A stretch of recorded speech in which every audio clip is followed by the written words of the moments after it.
प्यारे बच्चों, इस वीडियो में हम क्लास 9th का मिशन मैथमेटिक्स की जो हमारी वर्कशीट है जिसमें प्रैक्टिस पेपर दिया हुआ है उसको हम सॉल्व करेंगे। और ये वर्कशीट जो है हमारे दिल्ली शिक्षा विभाग की तरफ से आप लोगों को दी गई है, तो इसको हम देखेंगे। ये यहाँ पर 40 नंबर का एक जो है पेपर बनाया हुआ है जिसमें कुछ मिसलेनियस क्वेश्चन है। तो हम इसमें ऑब्जेक्टिव भी हैं और आपके 2-2 मार्क्स के 3-3 नंबर के 5-5 नंबर के भी क्वेश्चन हैं। तो हम स्टार्टिंग से शुरू करते हैं और जल्दी से इसको सॉल्व करने की कोशिश करेंगे, जिससे आपका एक क्विक रिवीजन होगा और आपको क्वेश्चन अटैम्प्ट करने आएंगे किस तरीके से क्वेश्चन हमें एग्जाम में करने चाहिए। देखिए, पहला क्वेश्चन है, एक अर्धगोलाकार गुब्बारे में हवा भरने पर उसकी त्रिज्या 4 सेंटीमीटर से 8 सेंटीमीटर हो जाती है। गुब्बारे के पृष्ठीय क्षेत्रफलों का अनुपात हमें यहाँ पर बताना है। तो देखिए, यहाँ पर दिया गया है कि जो गुब्बारा है वो कैसा है, वो अर्धगोलाकार है। तो अर्धगोलाकार जो आकृति है वो हमने मेंसुरेशन वाले चैप्टर में पढ़ी थी जब आपको ये पढ़ाया था। तो इसमें देखिए, जो अर्धगोलाकार है जिसको हम हेमिस्फीयर भी कहते हैं, यहाँ से लेके यहाँ तक ये इसकी त्रिज्या है, रेडियस हम इसको कहते हैं।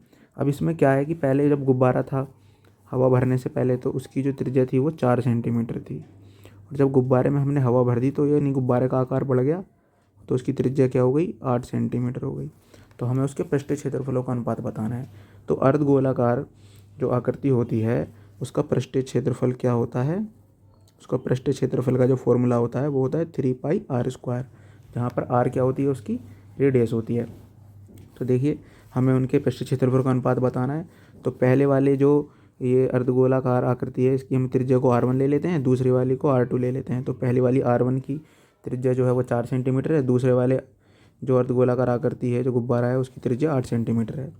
तो पहले वाले गुब्बारे का जो पृष्ठीय क्षेत्रफल है वो क्या होगा, 3π यानी r। अब देखिए, पहले वाले की त्रिज्या क्या हमने ली, r1, तो मैं r1 का स्क्वायर कर देता हूँ, डिवाइड बाय भाग कर देंगे क्योंकि हमें इसका अनुपात बताना है। तो दूसरे वाले का पृष्ठीय क्षेत्रफल क्या होगा, 3π, इसकी त्रिज्या क्या ली हमने, r2 का स्क्वायर। तो यहाँ पर देखिए हमें 3π, पाई तो पाई रहने दें, जो है यहाँ पर पाई का मान हम क्या लेंगे, 22/7 लेंगे। अब लेकिन यहाँ पे हमें मान रखने की जरूरत नहीं क्योंकि 3π से 3π हमारा यहाँ कैंसिल हो जाएगा। तो r1 जो है, r1 क्या है, 4 सेंटीमीटर, तो 4 हम यहाँ रख देते हैं, 4 का वर्ग, ठीक है। इसी तरीके से 3π और r2 क्या है, r2 हमारा 8 सेंटीमीटर है तो 8 का वर्ग कर दिया। तो देखिए यहाँ पर 3π से 3π हमारा कैंसिल हो जाएगा। अब जो ये वर्ग है इसको वर्ग को हम यहाँ खोल लेते हैं, 4 × 4 और 8 × 8। तो ये 4 से ये काटा तो 2, 4 से ये 8 काटा तो 2, नीचे क्या आ गया, ऊपर बच गया अंश में हमारा 1 और हर में रह गया 1/4। तो हमारा 1/4 इसका उत्तर हो गया। तो ये जो इनके पृष्ठीय क्षेत्रफलों का जो अनुपात होगा वो होगा 1/4। इसी तरह से देखिए, दी गई दूसरा क्वेश्चन देखें, दी गई आकृति में ओ वृत्त का केंद्र है, यदि एंगल ओ ए बी यहाँ पर हमें 40 डिग्री दिया है, सी वृत्त पर एक बिंदु है, सी वृत्त पर यहाँ एक बिंदु है, तो एंगल ए सी बी यानी ये वाला एंगल हमें यहाँ पर फाइंड करना है या निकालना है। तो देखते हैं ज़रा हम इसको किस तरीके से करेंगे। देखिए, यहाँ पर ये हमारी क्या है, त्रिज्या है r, और ये भी क्या होगी, त्रिज्या r। और हमें पता है यदि किसी त्रिभुज के यदि दो भुजाएं बराबर होती हैं तो उनके आमने सामने के कोण भी क्या होते हैं, बराबर होते हैं।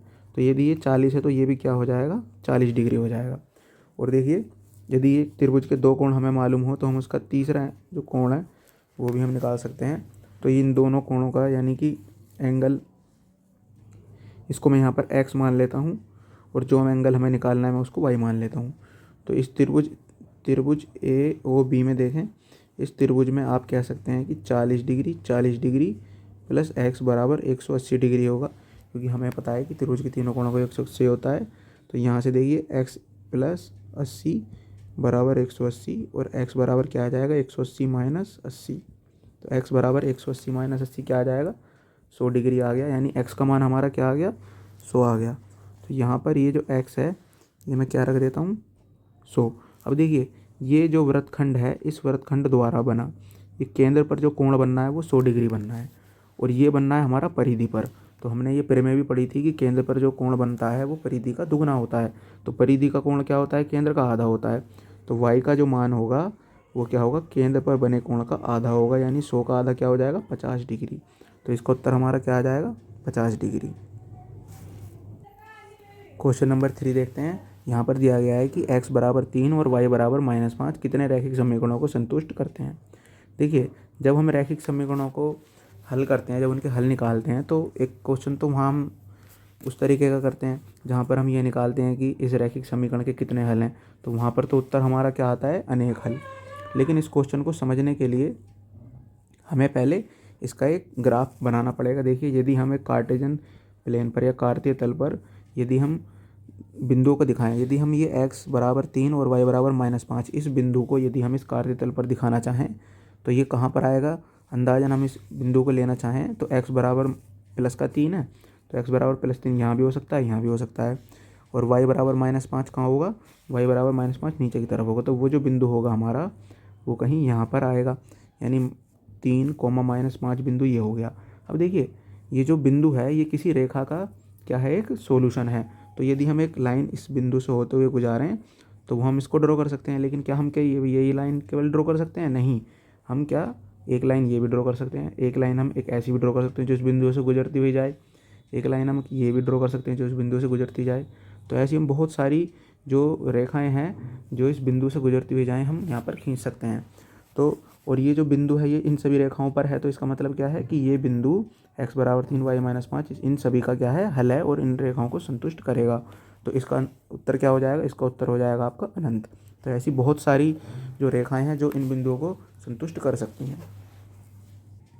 देखिए, क्वेश्चन नंबर 4, एक चक्रीय चतुर्भुज के सम्मुख कोणों का योग होता है। देखिए, ये तो बहुत आसान है। चक्रीय चतुर्भुज, जब आपको बताया था कि चक्रीय चतुर्भुज ऐसा चतुर्भुज होता है जिसके चारों जो शीर्ष होते हैं वो वृत्त पर होते हैं और उसके जो सम्मुख कोणों का योग होता है वो होता है 180। यदि ये कोण x है, ये y है, तो उसके सम्मुख कोणों का योग होता है 180। तो ये प्रॉपर्टी आपको याद रखनी है चक्रीय चतुर्भुज की। कई बार इस पे एंगल निकालने के लिए भी क्वेश्चन आ जाता है, तो इसका उत्तर हो जाएगा आपका 180। क्वेश्चन नंबर 5, एक बिंदु जिसका भुज ऋणात्मक और कोटि धनात्मक हो वह किस चतुर्थांश में होगा। तो देखिए, यदि हम एक कार्तीय तल बनाएं तो ये तो हमें पता ही है कि इस वाले में जो भुज होता है, देखिए, जब हम सबसे पहले जो x वाला निर्देशांक होता है उसको हम भुज कहते हैं और जो y वाला निर्देशांक होता है उसको हम कोटि कहते हैं। ठीक है, तो हमें पता है ये प्रथम चतुर्थांश, ये फर्स्ट चतुर्थांश, ये द्वितीय चतुर्थांश, ये तृतीय और ये चौथा चतुर्थांश। तो पहले वाले में क्या होता है, x और y दोनों प्लस के होते हैं। यहाँ पर हमारा x माइनस का y प्लस का होता है। यहाँ पर हमारा दोनों ही x और y दोनों ही माइनस के होते हैं और यहाँ पर हमारा x प्लस का और y माइनस का होता है। तो हमें बताना है कि एक बिंदु जिसका भुज ऋणात्मक और कोटि धनात्मक हो वह किस में होगा। तो यानी कि भुज क्या है हमारा, ऋणात्मक है, यानी भुज ऋणात्मक देखिए कहाँ पर है, तो यहाँ पर है और एक यहाँ पर है। और कोटि धनात्मक है, और कोटि धनात्मक कहाँ है, कोटि धनात्मक इस वाले में है। तो ये कौन से चतुर्थांश में हो गया, ये द्वितीय चतुर्थांश में हो गया। क्वेश्चन नंबर 6, यदि ओ वृत्त का केंद्र है, यहाँ पर देखिए डायग्राम बना हुआ है, इससे रिलेटेड ये क्वेश्चन है। यदि ओ वृत्त का केंद्र है तो x का मान हमें यहाँ पर बताना है। यदि ओ वृत्त का केंद्र है तो x का मान हमें बताना है। तो इसके लिए हमें यहाँ पर छोटे से कंस्ट्रक्शन करनी है। इन बिंदुओं को हम यहाँ पर इस तरीके से, इन रेखाओं को हम यहाँ पर क्या करेंगे, यहाँ पर कंस्ट्रक्शन कर देंगे, एक रचना करेंगे। तो हम देखेंगे कि ये जो हमारा, देखिए, ये जो एक यहाँ पर हम बाहर की तरफ देख रहे हैं, ये एक चक्रीय चतुर्भुज बन गया है। अब इस चक्रीय चतुर्भुज की प्रॉपर्टी अभी जस्ट हमने अभी पहले बताई आपको कि जो अपोजिट एंगल होते हैं वो क्या होते हैं, उनका सम क्या होता है, 180 होता है। तो देखिए, तो हमने यहाँ पर ये कंस्ट्रक्शन कर दी। अब इसके बाद हम एक छोटी सी कंस्ट्रक्शन और करेंगे, हम इन दोनों बिंदुओं को भी आपस में मिला देंगे। तो हम देखेंगे कि ये जो वृत्तखंड है, इस वाले वृत्तखंड में हमारा ये केंद्र पर कोण बनना है, ये वाला, और ये हमारा परिधि पर बनना है। तो आपको मैं थोड़ा सा और हाईलाइट कर देता हूँ कि ये तो हमारा देखिए कोण जो बनना है केंद्र पर बनना है 138, और ये हमारा परिधि पर बनना है। और हमें ये पता है कि केंद्र पर बना कोण परिधि का दुगना होता है और परिधि का आधा होता है। तो ये वाला जो कोण होगा ये 138 का आधा हो जाएगा। 138 का आधा देखिए क्या होता है, 138 का आधा हो जाता है 6 और 9 यानी 69 डिग्री। तो ये वाला कोण हमारा क्या हो गया, 69 डिग्री। अब ये जो चक्रीय चतुर्भुज बनना है हमारा बाहर की तरफ, उसके विपरीत कोणों का योग हमें पता है 180 होता है। तो 69 और x, इन दोनों कोणों को 180 होगा क्योंकि चक्रीय चतुर्भुज है। तो यहाँ से x का मान क्या आ जाएगा, 180 माइनस 69। तो x की वैल्यू क्या आ जाएगी, देखिए 180 में 69 घटाएंगे तो 111। तो इसका उत्तर क्या आ जाएगा, 111 डिग्री। क्वेश्चन नंबर 7, एक 4 सेंटीमीटर भुजा वाले समबाहु त्रिभुज का क्षेत्रफल हमें बताना है। देखिए, समबाहु त्रिभुज का जो क्षेत्रफल होता है उसका सीधा सीधा फॉर्मूला आपको याद रहना चाहिए, √3/4 और भुजा का स्क्वायर। तो हम यहाँ पर क्या है, हमें भुजा दी हुई है तो केवल हमें कैलकुलेशन करनी है। √3/4 भुजा का मान है 4 का स्क्वायर। तो देखिए एक ये पावर से ये 4 से पावर कैंसिल हो जाएगी तो क्या बच जाएगा, 4√3 सेंटीमीटर स्क्वायर। जो यूनिट है उसका स्क्वायर यानी वर्ग सेंटीमीटर। तो 4√3 देखें कहाँ पर है, ये ऑप्शन डी।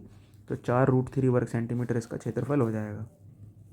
देखिए आगे बढ़ने से पहले यहाँ पर हम आपको कुछ 3D आकृति यानी हमारे क्षेत्रमिति के जो सूत्र हैं वो हम यहाँ पर देख रहे हैं।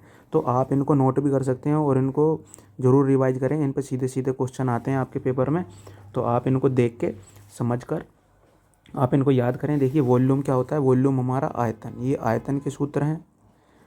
किसी ये आकृतियाँ हैं यहाँ पर। और ये कर्व्ड सरफेस एरिया क्या होता है, ये होता है वक्र पृष्ठ का क्षेत्रफल। और टोटल सरफेस एरिया होता है कुल पृष्ठीय क्षेत्रफल। तो ये आप इनको नोट कर लें, देखकर यहाँ पर इनका स्क्रीनशॉट ले लें।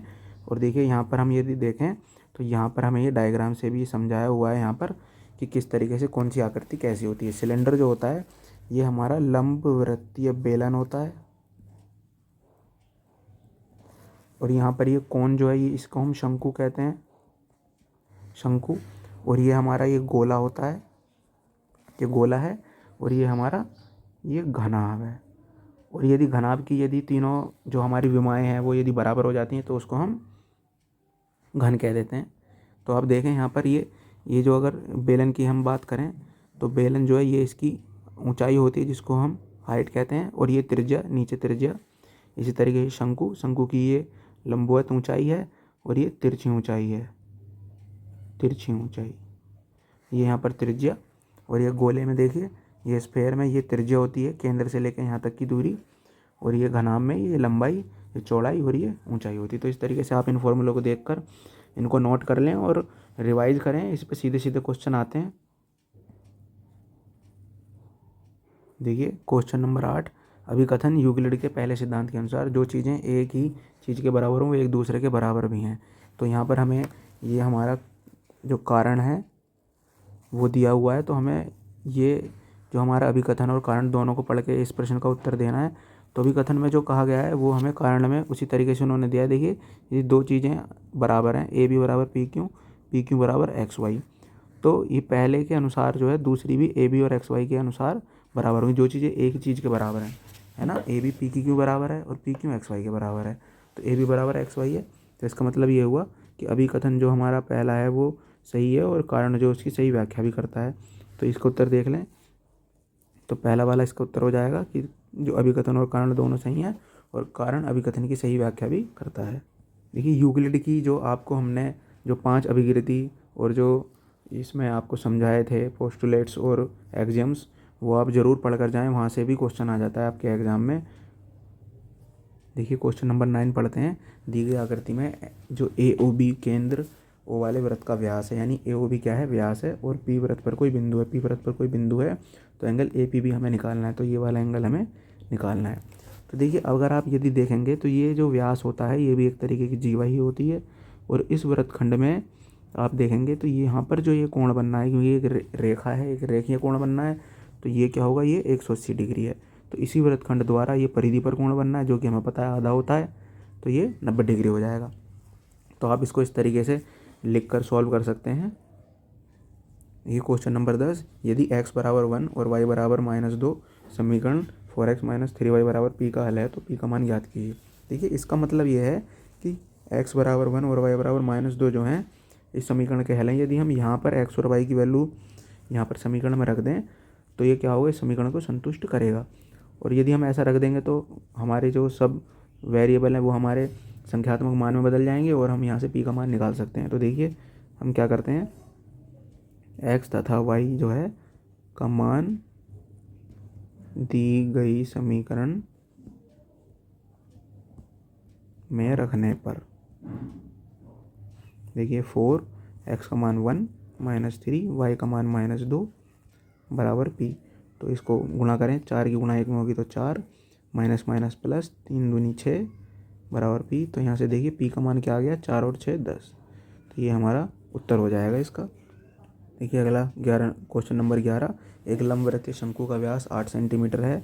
देखिए यदि व्यास डायमीटर 8 सेंटीमीटर है तो उसकी रेडियस क्या हो जाएगी 4 सेंटीमीटर, क्योंकि त्रिज्या जो होती है वो व्यास की आधी होती है और उसका आयतन 48 घन सेंटीमीटर है। तो लंबवृत्तीय शंकु का जो आयतन होता है वो क्या होता है 1/3 पाई आर स्क्वायर एच। ठीक है, एच क्या है यहाँ पर, ये इसकी ऊंचाई है। तो लंबवृत्तीय शंकु की ऊंचाई हमें ज्ञात करनी है। तो देखिए आयतन जो है वो हमें कितना दिया हुआ है 48 घन सेंटीमीटर। और हमें ये जो आयतन का फॉर्मूला है इसमें देखिए पाई का मान 22/7 और आर जो है आर हमने निकाल ही लिया 4 सेंटीमीटर, हम यहाँ पर रख देते हैं 4 का वर्ग।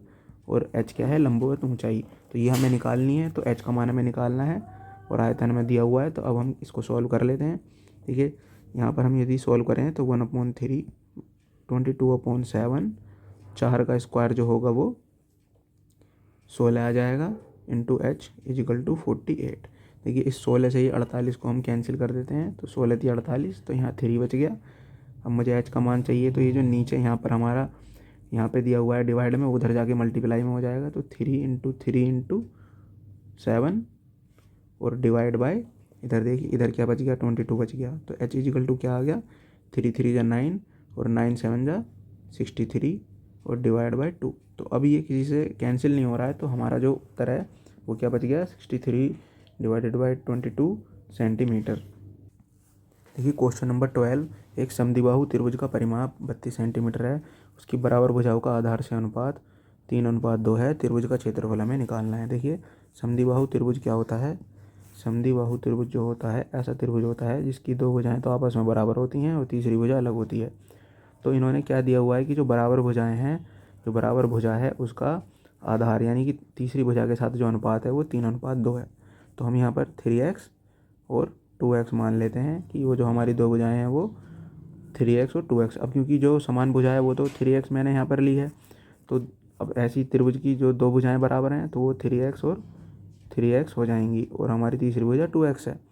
अब इन तीनों भुजाओं का जो परिमाप है यानी कि जो इन तीनों भुजाओं का जो योग होगा वो क्या दिया हुआ है 32 सेंटीमीटर। तो हम यहाँ पर क्या कर देते हैं, इन तीनों को जोड़कर 32 सेंटीमीटर के बराबर रख देंगे। तो यहाँ से हम भुजा निकाल लेंगे। तो देखिए क्या हुआ 3 3 6 6 और 2 8x बराबर 32। तो x इजिकल टू क्या आ गया 4, यानी x का मान 4 आ गया। तो बराबर भुजाएं क्या हो जाएंगी हमारी 12 सेंटीमीटर और तीसरी भुजा 4 दूनी 8, तो 8 सेंटीमीटर। देखिए यदि आपको अब तीनों भुजाएं ज्ञात हो गई तो आप हीरोन के सूत्र से, देखिए हीरोन का सूत्र क्या कहता है s -a s -b और s -c। तो इस सूत्र से यानी यहाँ पर s क्या होता है, ये होता है हाफ पैरामीटर यानी अर्ध परिमाप। तो अर्ध परिमाप यानी जो हमें ये परिमाप दिया है 32 यानी इसका मान आधा क्या हो जाएगा 16। तो 16 रख देंगे इसके जगह पर। और ए बी सी क्या है हमारी तीनों भुजाएं। तो ये हमने क्लासरूम में भी क्वेश्चन किया है और आपको आता भी है करना, तो इस क्वेश्चन को अब आप आगे निकाल सकते हैं। देखिए क्वेश्चन नंबर 13, यदि दो शंकुओं के आयतनों का अनुपात 1/4 है।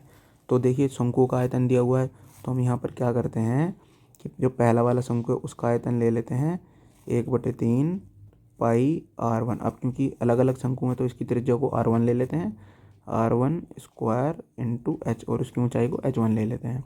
इसी तरीके से देखिए, और जो दूसरा शंकु है उसका हम आयतन ले लेते हैं 1/3 पाई r2, क्योंकि इसकी त्रिज्या भी अलग होगी, दूसरा शंकु है तो r2 का स्क्वायर इंटू h2। तो इनके आयतनों का जो अनुपात है वो हमें क्या दिया हुआ है 1/4 दिया है। तो हमें इनकी त्रिज्याओं का अनुपात हमें बताना है और उनकी त्रिज्याओं का अनुपात 4। देखिए आयतन का अनुपात भी दिया हुआ है और त्रिज्या का अनुपात भी दिया हुआ है। तो और उनकी हमें ऊंचाइयों का अनुपात बताना है यानी h1/h2 हमें यहाँ पर बताना है। तो देखिए अब हम यहाँ पर r1 और r2, अब इनका अलग अलग मान तो हमें पता नहीं, अनुपात पता है। तो हम इसको यहाँ पर देखिए 1/3 पाई से 1/3 पाई कैंसिल कर देते हैं। यहाँ पर r1/r2 का होल स्क्वायर इस तरीके से एक साथ वर्ग करके लिख देते हैं और इंटू h1/h2 इजिकल टू 1/4। अब देखिए r1/r2 इसका अनुपात तो हमें दिया हुआ है ना, तो उनकी त्रिज्याओं का अनुपात क्या है 4/5, यानी r1/r2 क्या है 4/5। तो मैं यहाँ पर 4/5 रख देता हूँ, 4/5 का वर्ग इंटू h1/h2 इजिकल टू 1/4। तो देखिए अब हम यहाँ पर यदि हल करेंगे तो क्या आएगा, 4 का वर्ग हो जाता है 16, 5 का 25 हो जाता है, इंटू H1/H2 इजिकल टू 1/4। तो देखिए अब H1/H2 हमें निकालना है ना, तो H1/H2 1/4, 25 उधर जाएगा तो गुणा में, और 16 क्योंकि इधर ऊपर लिखा हुआ है मल्टीप्लाई में, क्रॉस मल्टीप्लाई करेंगे तो 16 नीचे आ जाएगा। तो देखिए H1/H2 जब अनुपात निकालेंगे तो क्या हो गया 25, और नीचे क्या हो गया 16 चौका 64 हो गया, 16 चौके 64। तो H1/H2 क्या आ गया 25:64। अगला प्रश्न देखें, क्वेश्चन नंबर 14। सिद्ध कीजिए कि किसी वृत्त के चाप द्वारा केंद्र पर बनाया गया कोण वृत्त के शेष भाग के किसी भी बिंदु पर बनाए गए कोण का दुगना होता है। तो देखिए इसका हम प्रूफ देखते हैं और समझाते हैं आपको। देखिए यहाँ पर हम इस प्रश्न को किस तरीके से करेंगे और कैसे इसको सिद्ध करेंगे। तो जो प्रश्न दिया है, सबसे पहले आपको बताया गया है क्लासरूम में भी कि सबसे पहले हम क्या लिखते हैं, दिया है कि हमें क्या दिया हुआ है वो लिखेंगे। तो एक वृत्त है, वृत्त का केंद्र है जिसका एक चाप पी क्यू है, चाप पी क्यू द्वारा पी ओ क्यू, तो हमने क्या है यहाँ पर सब नाम लिख दिए हैं। चाप पी ओ क्यू जो है ये क्या है यहाँ पर बनता है वृत्त की शेष परिधि पर कोई बिंदु आर हमने यहाँ पर ले लिया जो एंगल पी आर क्यू बनाता है। तो हमें सिद्ध क्या करना है, देखिए सिद्ध करना है हमें एंगल पी ओ क्यू जो है वो ये वाला एंगल जो है पी ओ क्यू, ये पी आर क्यू का क्या है दुगना है। तो हम यहाँ पर एक रचना भी करेंगे। बिंदु पी को क्यू से मिलाया, बिंदु पी जो है उसको हमने यहाँ पर क्यू से मिलाया, बिंदु आर को ओ एस तक बढ़ाया, बिंदु जो आर है उसको हमने क्या करा ओ से एस तक बढ़ा लिया। इस तरीके से हमने यहाँ पर एक सीधी रेखा खींचते हुए इसको बढ़ा लिया। देखिए ओ एस तक बढ़ा लिया। इसके बाद उत्पत्ति, अब हम इसका जो सिद्ध है वो करेंगे। तो त्रिभुज का बाह्य कोण दो सम्मुख अंतकोणों के योग के बराबर होता है, ये प्रॉपर्टी हम यहाँ पर इसमें लेकर चलेंगे। तो त्रिभुज क्यू ओ एस, तो त्रिभुज क्यू देखिए ये रहा, क्यू पॉइंट ये रहा, ओ ये रहा और ऐसे ये रहा। तो क्यू ओ एस में देखें तो इसमें एंगल क्यू ओ एस, तो ये जो क्यू ओ एस है यानी ये वाला एंगल, ये वाला एंगल क्यू ओ एस, देखिए क्यू ओ एस यानी ये वाला एंगल जो होगा ये क्या होगा Q R O. Q R O कहाँ है, क्यू आर ओ ये वाला एंगल और ये वाला एंगल ओ क्यू आर इन दोनों के बराबर होगा, क्योंकि ये क्या है बाह्य कोण है और ये इसके अंतकोण है। तो इनका जो योग, इसका जो योग होगा इनके दोनों अंतकोणों के योग के बराबर होगा। इसको हमने यहाँ पर लिख दिया और एक समीकरण बना दी। इसी तरीके से इस वाले त्रिभुज में देखें, इस वाले पी आर ओ वाले में, इसमें देखें ये पी ओ एस जो है ये इसी तरीके से ये वाला जो कोण होगा इनके अंदर के, इन दोनों अंदर के जो अंतकोणों के योग के बराबर होगा। तो ये समीकरण 2 हमने बना दी यहाँ पर। और देखिए यहाँ पर हमें पता है O P O Q O R ये क्या है हमारे वृत्त की त्रिज्याएँ हैं, त्रिज्याएँ हैं तो एंगल ओ पी आर। अब यदि ये हमारी त्रिज्याएँ हैं तो ये वाले जो कोण हैं ये आपस में बराबर भी होंगे। एक त्रिभुज में है ना कि समान भुजाओं के सम्मुख कोण जो होते हैं वो बराबर होते हैं। तो ये प्रॉपर्टी हम लगाकर यहाँ पर angle O P R O R Q के बराबर कर देंगे। इस तरीके से ओ क्यू आर जो है वो ओ आर क्यू के बराबर होगा, यानी ये वाले कोण भी आपस में बराबर होंगे।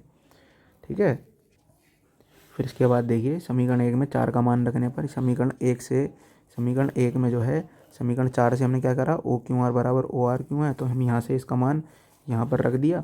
तो क्यू एस क्या होगा Q R O plus angle O Q are.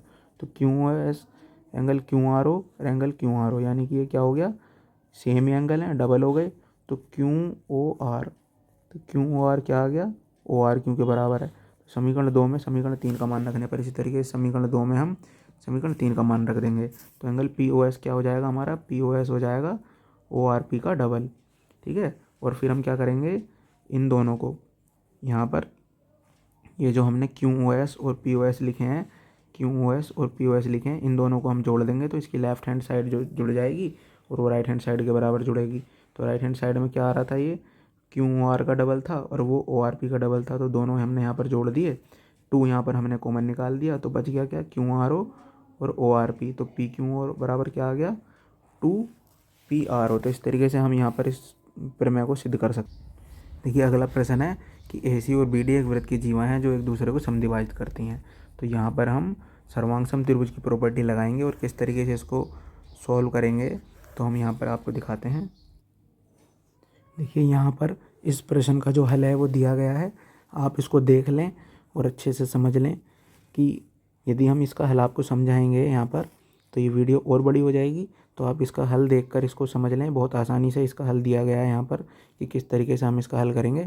देखकर आप इसको रिवाइज करें और खुद से ज़रूर करके देखें, तभी आपको ये समझ में आएगा। देखिए क्वेश्चन नंबर 17 देखें, किसी फ्लाईओवर की त्रिभुजाकार दीवार को विज्ञापनों के लिए प्रयोग किया जाता है। इस तरीके का क्वेश्चन हम क्लासरूम में भी कर चुके हैं कि एक त्रिभुजाकार आकृति है जिसकी तीनों जो भुजाएं हैं वो हमें 130, 140, 150 दी हुई है। जो एडवर्टाइजमेंट बोर्ड हमें लगाना है वो त्रिभुजाकार आकृति का है। तो ये तीन भुजाएं यदि हमें मालूम है तो हम हीरोन सूत्र से जो त्रिभुज का क्षेत्रफल है वो हम निकाल लेंगे। देखिए क्षेत्रफल हमारा आ जाएगा, एरिया आ जाएगा। अब जो एरिया आएगा, अब देखिए क्वेश्चन में हमसे और क्या पूछा है, एरिया भी पूछा है, साथ में हमसे एक आया इस विज्ञापन से प्रतिवर्ष 6000 प्रति मीटर स्क्वायर की प्राप्ति होती है। तो हमें 6000 यानी 1 मीटर स्क्वायर का, अगर वो 1 मीटर स्क्वायर का एरिया हम यूज़ करते हैं तो 6000 रुपये हमें वो उसका देना पड़ेगा। और यदि हम ज़्यादा एरिया लेते हैं तो हमें ज़्यादा पैसा देना पड़ेगा। तो हम 6000 रुपये प्रति मीटर स्क्वायर का उन्होंने रेट दिया हुआ है। तो हमें कंपनी को कितना रुपये देना पड़ेगा यदि हम 8 महीने के लिए अपना एडवर्टाइजमेंट बोर्ड वहाँ पर लगाते हैं।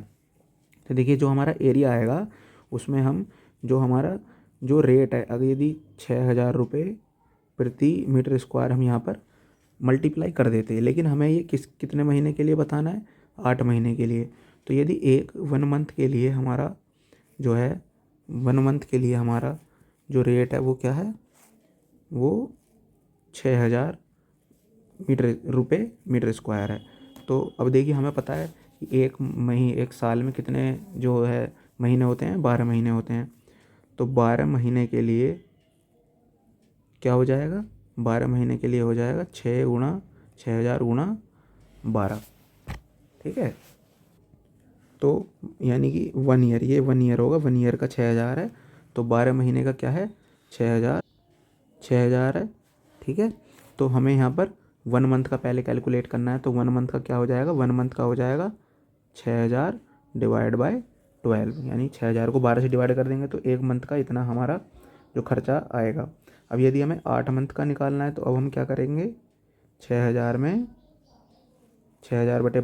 8 की गुणा कर देंगे। अब 8 की गुणा कर देंगे तो 4 से डिवाइड करें, 4 दूनी 8, 4 तिया 12, और 3 से यहाँ पर मल्टीप्लाई करी 2000, तो 2000 गुणा 2 यानी 4000। तो जब हमारा एरिया आएगा तो हम उसमें किसकी मल्टीप्लाई करेंगे, 4000 की। तो हमारा फिर उसके बाद हमारे जो कुल किराया हमारा है वो इतना आ जाए।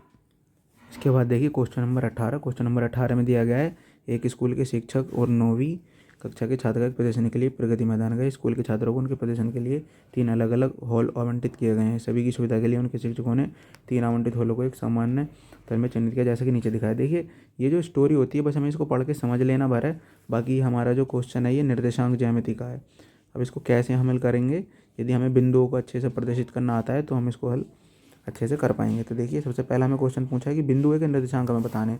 तो पहले बिंदु ए हम खोज लेते हैं। देखिए बिंदु ए जो है हमारा, बिंदु ए जो है वो हमारा ये रहा, हमें दिख रहा है यहाँ पर, ये रहा। तो ये देखिए बिंदु ए जो है वो एक्स अक्ष से, ये एक्स अक्ष होता है, ये वाई अक्ष है।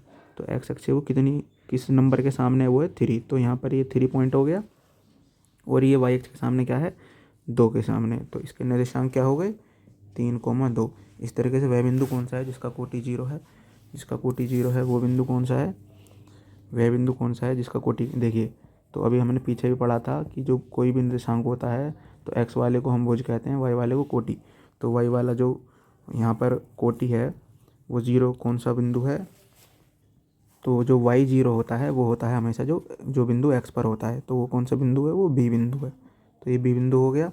यदि वाई एक्स को दर्पण मान लें, यदि वाई एक्स को हमने दर्पण मान लें तो बिंदु सी, तो बिंदु सी के दर्पण प्रतिबिंब के निर्देशांक बताइए। देखिए यदि हम इसको दर्पण मान लें, यदि हमने इसको दर्पण मान लिया तो सी जो है, सी का बिंदु निर्देशांक कहाँ बनेगा, दर्पण प्रतिबिंब कहाँ बनेगा, इसके जस्ट अपोजिट बनेगा।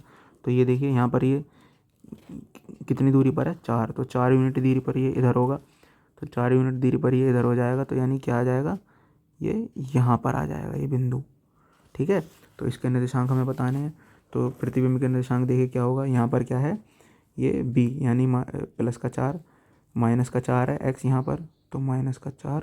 और वाई क्या है, वाई यहाँ पर, वाई जो है वो हमारा 3 है, तो -4,3। और देखिए एक क्वेश्चन और पूछा, यदि एक्स एक्स को दर्पण मान लें। अब यदि हमने एक्स एक्स को दर्पण मान लें, यदि एक्स को दर्पण मान लें तो बिंदु ए के दर्पण प्रतिबिंब हमें बताने हैं। तो अब ए का क्या बनेगा, ए जो है वो कहाँ जाएगा, वो यहाँ पर आ जाएगा। तो ए का प्रतिबिंब कहाँ बनेगा, यहाँ पर बनेगा। तो ए के जो निर्देशांक बनेंगे वो क्या बनेंगे, देखिए वो बनेंगे 3, क्योंकि ये बिंदु एक्स एक्स के किस नंबर के सामने है, 3 के सामने। तो 3 कोमा वाई एक्स का कहाँ है, -2 के सामने। तो ये बनेगा 3 कोमा -2। तो इस तरीके से देखिए हमने पूरा प्रश्न पत्र यहाँ पर हल करके आपको दिखाया है, और आप भी इसी तरीके से एक बार इसको खुद से ज़रूर सॉल्व करें, तभी आपको एग्ज़ाम में आप क्वेश्चंस कर पाएंगे। इसी तरीके के क्वेश्चन आपके एग्ज़ाम में आएंगे। तो ये क्वेश्चन पेपर जो है आपको बहुत हेल्प करेगा। आप इसको अच्छे से देखें और इसको पेपर को अपनी नोटबुक में ज़रूर खुद से एक बार सॉल्व करें। एक क्वेश्चन पेपर और हमारा आया हुआ है, उसको भी हम आपके पेपर से पहले ज़रूर सॉल्व कर आपको दिखाएंगे। जब तक के लिए थैंक यू।